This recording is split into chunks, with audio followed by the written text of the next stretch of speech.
That one is implied. Where I can see you have started Understand. now sabotaging my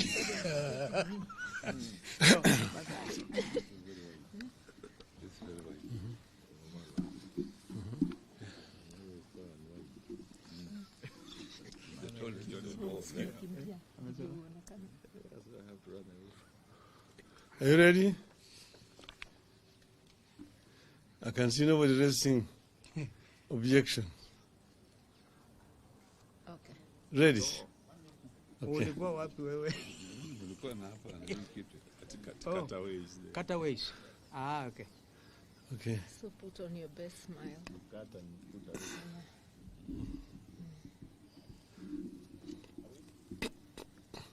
think you can go. Now? Yeah, you can. So ladies and gentlemen, this is a statement by Azimio la Umoja One Kenya, July 4th, 2023. Ladies and gentlemen, we are here because the people are fed up. We all know there comes a time when people get tired of being taken for granted. There comes a time when people get tired being taken for fools. There comes a time when people get tired of getting tired and decide to act. That time has come. Consequently, we are embarking on some drastic actions against the Ruto illegitimate regime because of Ruto's own actions against us. Ruto is imposing taxes on us without our consent and making laws whose net effect is to make life increasingly difficult for our people. We are here because the taxation situation in the country and its accompanying injustices can no longer be tolerated.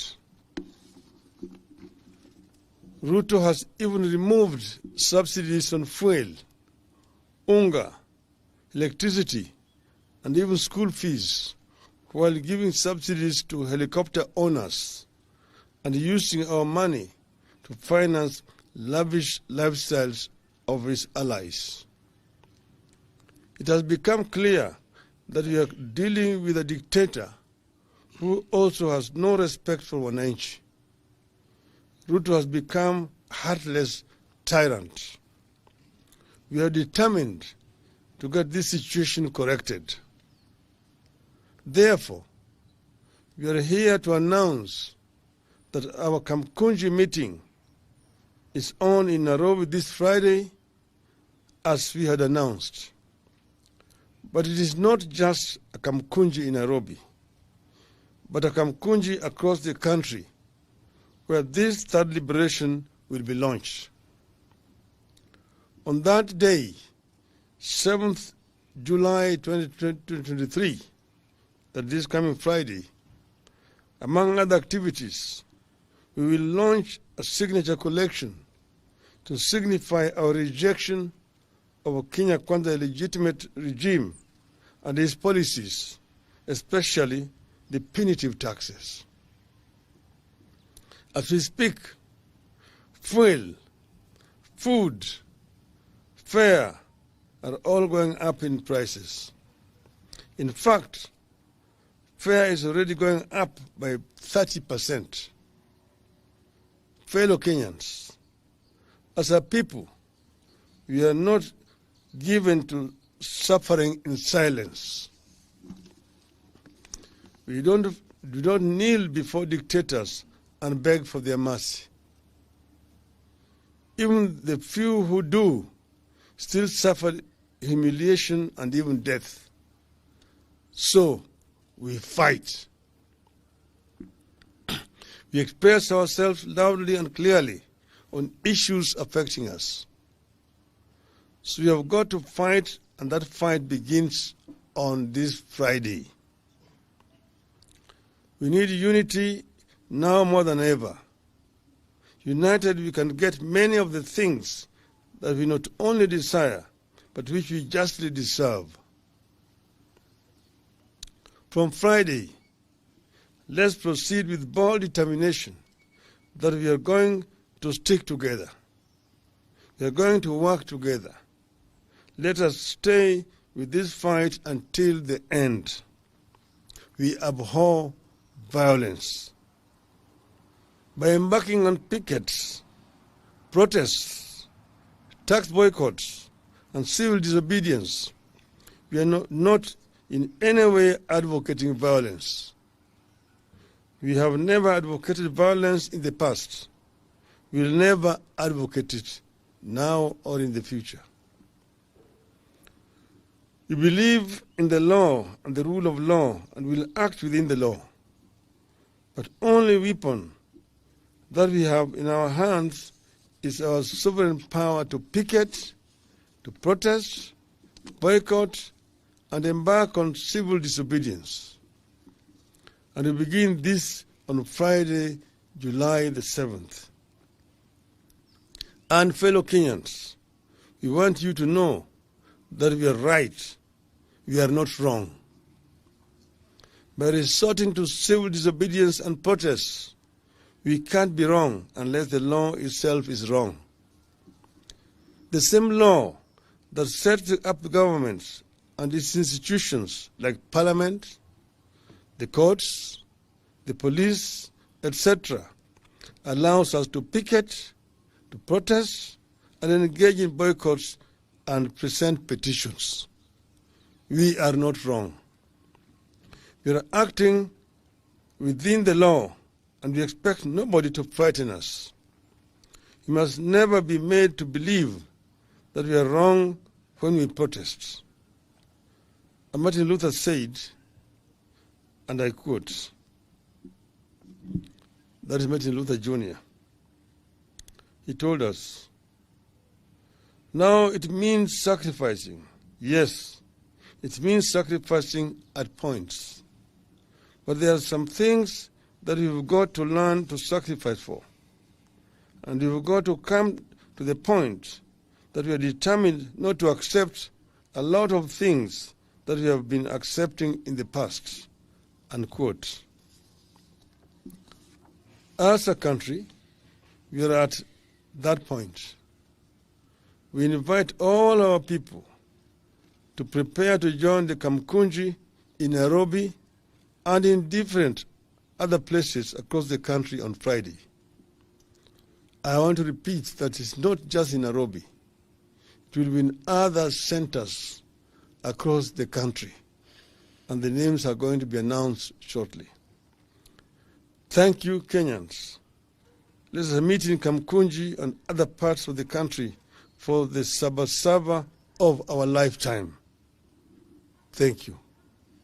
End of statement. It is very clear. We should take a few questions. Yeah. If there's not, okay. Even Related to when the it's statement, okay. please. To the statement. That's not so. He has already locked me out. Go ahead. All right. My name is Sydney Chazima from NTV. My statement is, my question is locked to, we've had a meeting with the Kenya Kwanza side of the bipartisan talks, and they are saying that since the talks are seemingly ceasing, and there's no legal conundrum around what the selection panel was doing, they're saying that it should go ahead and appoint select the commissioners for the IEBC. What is your take on that? We already made a statement about that. As you know, that IEBC is a national institution which is supposed to preside over elections. And these are not Kenya Kwanza elections. They're national elections. They are competition. So Kenya Kwanza cannot solely, alone, single-handedly appoint the referee in the elections. That is very unfair. Those then will be their own elections. They are not going to be Kenya national elections. You've said that Azimio must be party part and parcel of appointing the electoral commissioners. So that must be decided jointly. They are the ones who actually scatter the talks. They even refuse to stop that task force from proceeding ahead. The task force has said that they never stopped. They have never been told to stop at all. So they basically were just playing a game with us. But we are telling them those will not be Kenya national elections. And we hope that we will not reach that stage. Last question. My name is Emmanuel Tov from KTN News. Just one question. Yesterday, the courts stopped the CS positions and declared them unconstitutional, null and void. Do you think our courts are now going in the right direction? And what's your reaction to that? Generally, we've said that, the courts, you cannot talk general, you cannot generalize. Because, you've got magistrates' courts, you've got the High Court, the Court of Appeal, and the Supreme Court. So we deal with the issues which are specific. We don't want to generalize. But we think that the court has acted correctly in doing what is right. The media must get it correct, because you're saying the court has done Ruto a blow. No, the court has just upheld the law, what the Constitution says. They've interpreted it correctly. And this is what we talk about, the division of powers and responsibilities. Parliament makes laws. The executive implements those laws. And if there's a dispute, then the court interprets those laws in terms of the Constitution. That is their responsibility. So they have done their work properly, in our view. Thank you. I think let's call it a day. We are going to give you copies of the statement. Asanteni sana.